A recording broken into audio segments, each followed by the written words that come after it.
Good morning and welcome to this episode of Client Corner with Paul. Do you remember, for those of you that were in group, I think last year, we spent quite a bit of time talking one night about when clients feel either in love or think they feel in love or sexual towards us. And we talked about all the different, things that come up with that. Well, here it is from a client perspective, and I want to just say thank you, Paul, for being this real and this honest. I think he just has the courage to say a lot of things out loud that a lot of our clients probably feel. I know I did when I was a client. And just watch it and notice what comes up for you and what happens inside you and where you're at with it. Okay, here goes. How are we doing? Not we. That's really codependent. How are you? And then how am I? I'm doing okay, no matter what my head tells me. What's your head tell you, though? Doing okay. That's what My head always tells me, you have not planned for life correctly, and it's all downhill from here because you're lazy and you're dumb and you're immature, and I told you. You know what I mean? Like the mean voice inside my head is like, I've been warning you. So. And what is it saying, like, right now? This minute? That you got Jen here, that she gets you. She's nice to you. It's so far. Like, yeah, when I'm talking to somebody I trust and speaks the same language, the mean voice in my head quiets. But for instance, I was in the workshop trying to sharpen an iron for a hand plane, and that is where I do a ton of fucking up. I don't sharpen it straight across so it's not 90 degrees, and then I load it into the plane and it doesn't cut right, and I go back to and it's just like, see, you're not meant to be a good woodworker. You can't even get this right. So that's the energy that I was coming in from the garage to record with you with. So I'm just trying to kind of let that go and to get present. And Jen was telling me before we started recording that she just lit her hair on fire. Yes, I literally did. And that smell, there's nothing like it. Oh, it's terrible.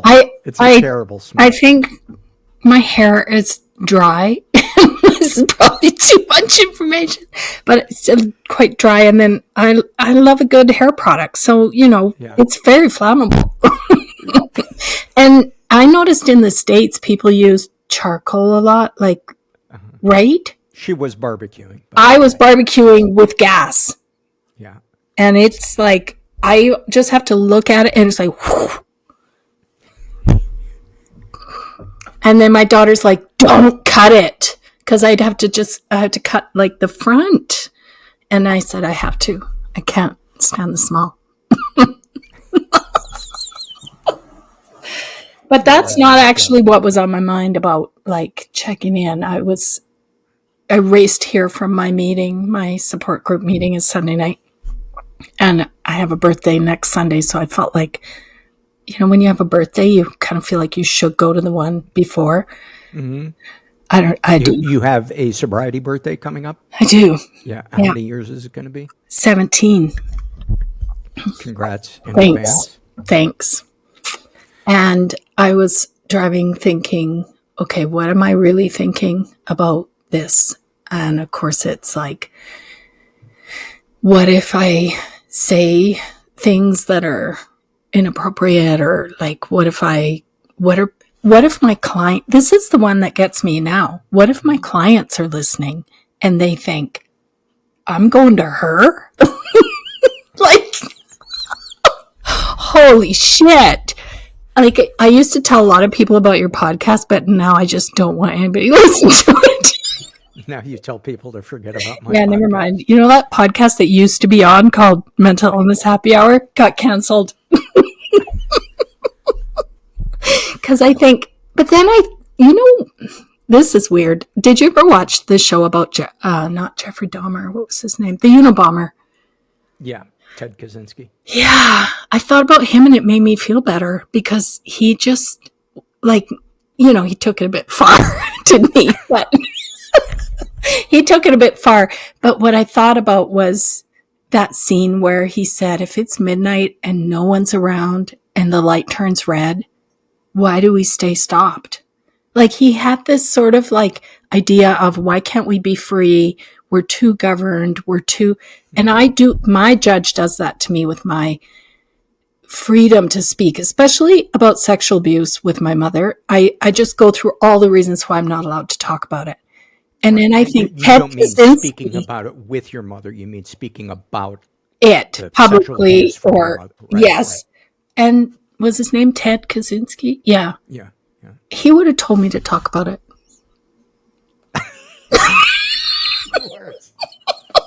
He would have said, why are you worried about the government? I mean this in the best way possible. You are a piece of work. I know. I can turn anything around up here.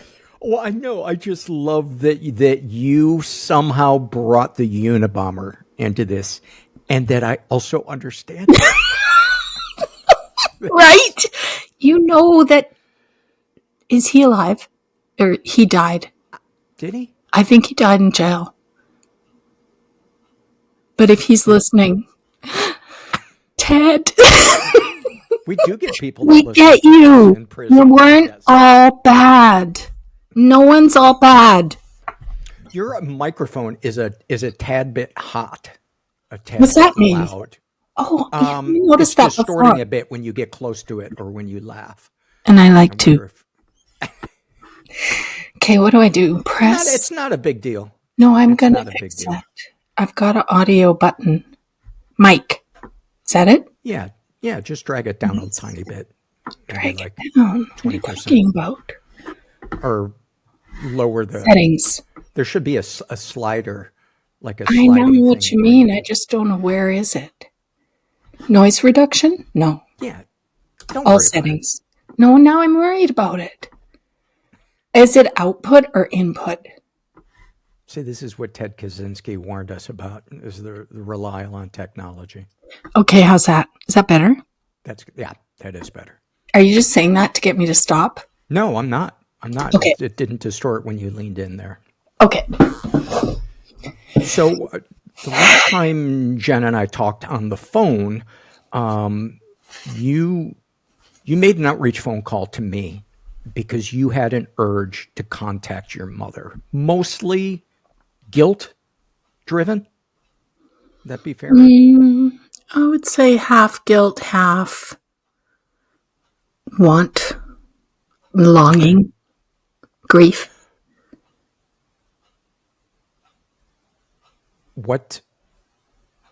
Where do we begin to unpack this? Talk about the longing part. What does that look like?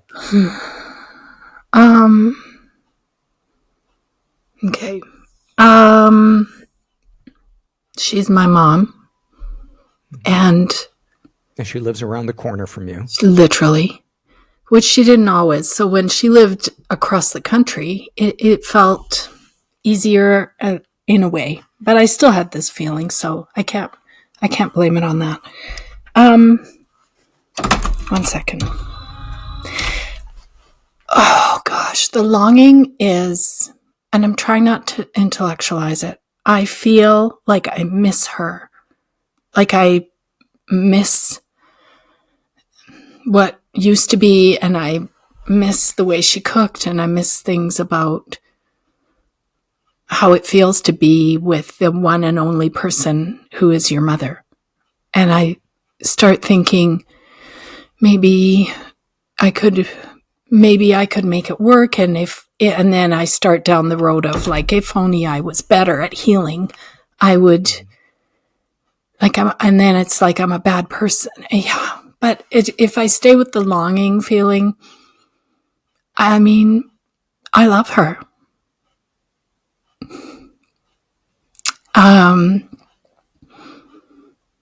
I think that's what makes incest so much different than a sexual assault by someone I don't know or outside of my family, which had happened to me as well, but I could hate them easier. I could put them in this sort of category and put them over here, and I never had to see them again, and I never wanted to think about them again, even though I did, and I could hate them, and people could rally with me hating them. So the man who had abused me, Wallace was his name. He's long dead. I mean, I could. The old man when you were a little girl. Yeah. I could join with my girlfriends in a hating party of him and what a dick he was. But it's my mom, so I have lots of memories of things my mom did that I loved. She's give them to me. Okay. She just made things feel good in the way she cooked, and she was a really good cook, and she would bake certain things that I really loved, and if she knew I was coming to visit, she would make them. One of them that I really love is apple crumble, and that smell of like coming in the house. Oh God. And butter and cinnamon. But not cinnamon. She made it this kind of Scottish way, but yeah, you know what I mean? Like that smell.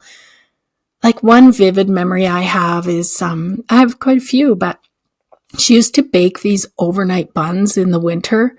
So she'd make them the night before, and I'd wake up in the morning and the furnace would come on, and I could smell the smell of these buns baking. And there was something my mom had, probably her mumness to me, that could make me feel like everything is okay. And I don't know. I just loved her. And so the intellectualizing part of it is, I also think, because I've talked to other survivors that have similar stories, because it was incestuous between us, there wasn't not only not a boundary, there was no film, there was no skin, there was no barrier between us at all. We were so enmeshed. I mean, we were like one person. Give me some examples of what that looked like.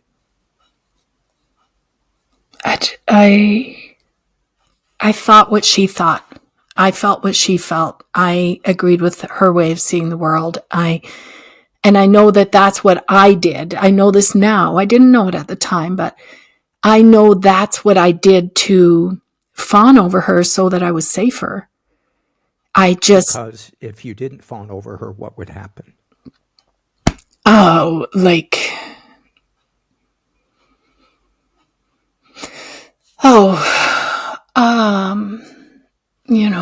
I go blank when I try to think about sometimes. Okay. I felt like I would die if I upset her.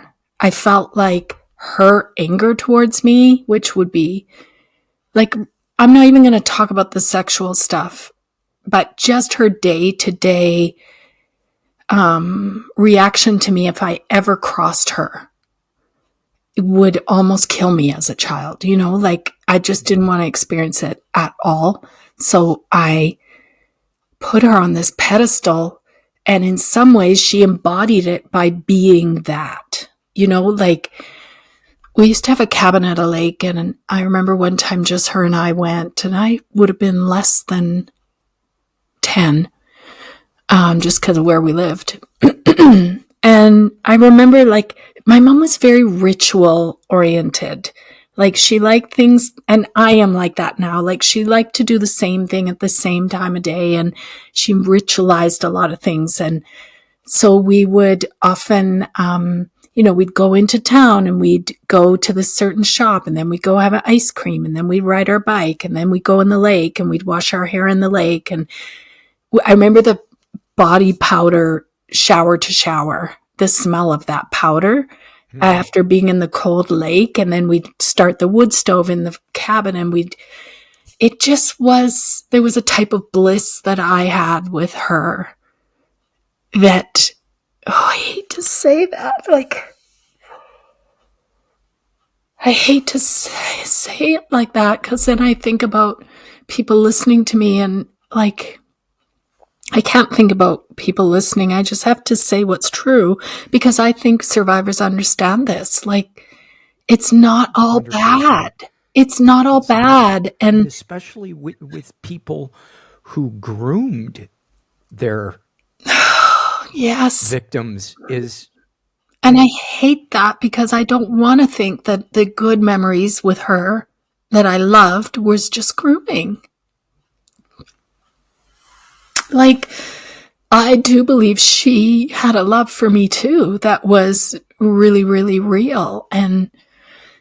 But there was so much twisted about it.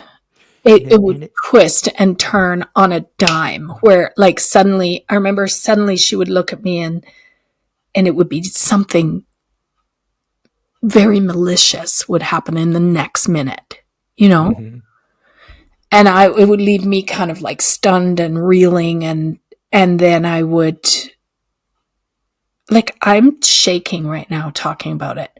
But as a child, I didn't let any of the malicious part even be in my awareness. I just held on with both hands to, oh my God, she is so wonderful.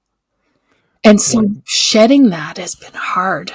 It's really hard. And it sounds like, I suppose this sounds obvious, but so much of her love for you had an element of possession and narcissism to it.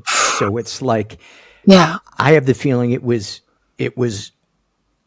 I believe that in her mind, she did love you.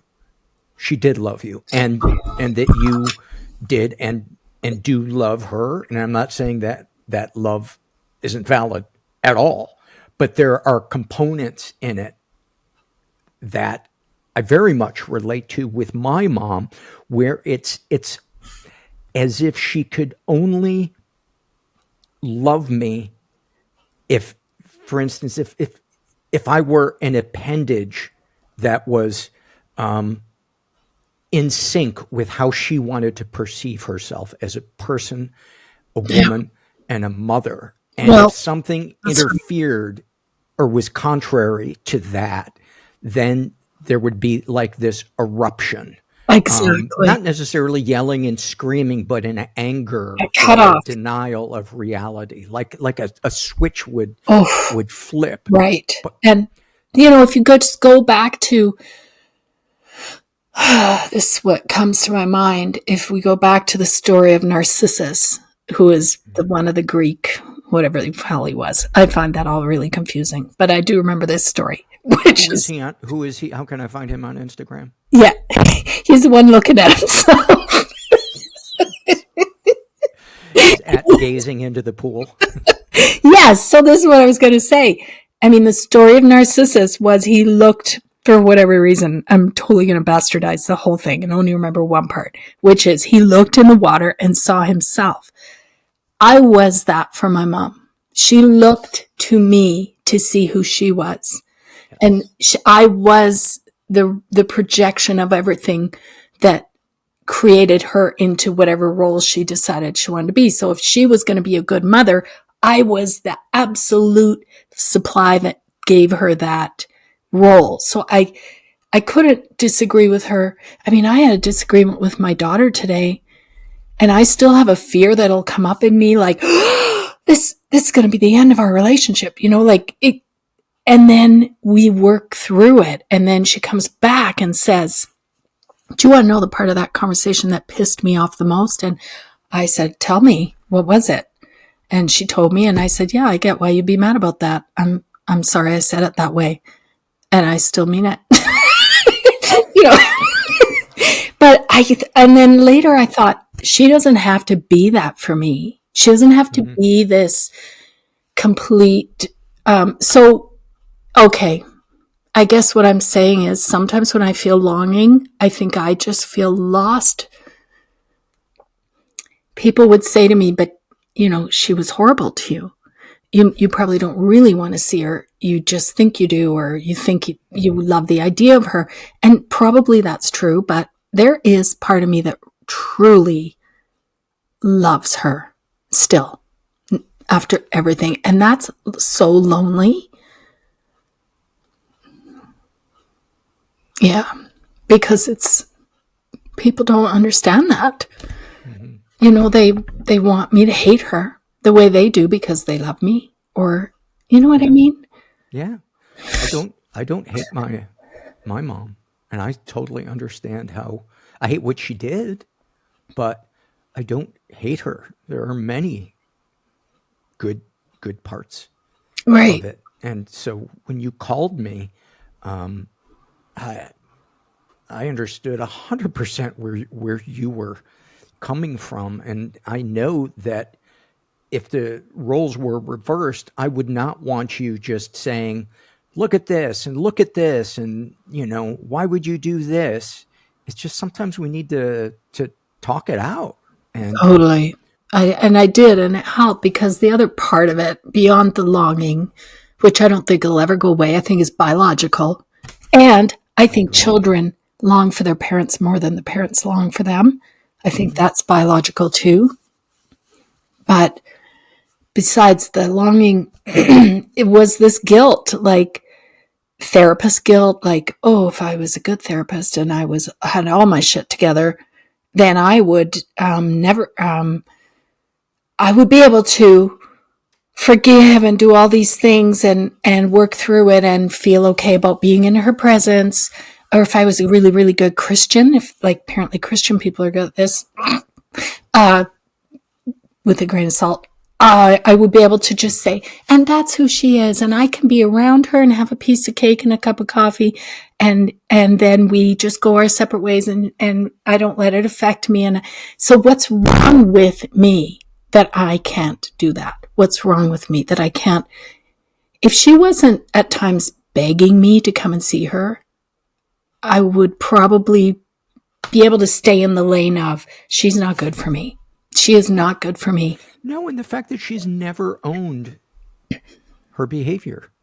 No, if she did, it would be no brainer. Totally different. Totally different. If Yeah. you just look at the facts, that's what I try to look dispassionately at the facts of something. Does this dog have a history of biting? Well, there was that one time that the dog didn't bite me. Yeah, but 5 of the 6 other times the dog bit you, despite you asking the dog to stop biting you. Okay, but let me say this, and I'm sorry to say this, it's going to hit hard. It's like the dog is Gracie, and you love Gracie so much, and suddenly Gracie bit you 5 times in a row. Yeah, that's a great analogy. And it's like someone says to you, put her down, for God's sake. And I know you would still love Gracie, and you would wish that, let's give it one more try. Let's give it one more try. Let's give it one more. That's how it feels for me. That's how it feels. It's not like everything about her was so awful. That's why the things she did that were so awful shocked me. They were sadistic. The things your mom did were sadistic. It was. And it was psychotic. There was a scene in the movie Sybil. I probably talked about it. I don't know. I can't remember, but I love that movie because I relate to it so much, about how the memories came back and her behavior and her feelings and everything being so all over the place. And she was talking to her psychiatrist about her mom being little and remembering going to see her mom, who was sort of in bed, incapacitated. And the psychiatrist said, "What is your mom doing?" And Sybil, in her adult self in the session, being in a child place, said, "Oh, she's comforting her jacket." And it was such a striking thing, like, that I deeply understood. Like, there was a level of, I believe, maybe psychosis with my mom, that there was no making sense of some of the things. They were so, but to someone who's a girl who's living through that, you do somehow make some kind of peace with it and keep living. Oh, she's comforting her jacket. Like, that's completely fucking normal. And then you're watching it as an adult going, what the hell does that mean? Like, I feel like I'm not making any sense. No, you're making a ton of sense. If somebody was like telling me about the person who, well, let me tell you this story. Am I talking too much? Sorry. Okay, I'll carry on. Fuck. My head. Is my guest talking too much? I sent this meme out to this group of therapists I work with. It was a guy phoning 911, and the caption was something like, how to know when you're codependent. And he phones 911 and says, "Hi, how are you?"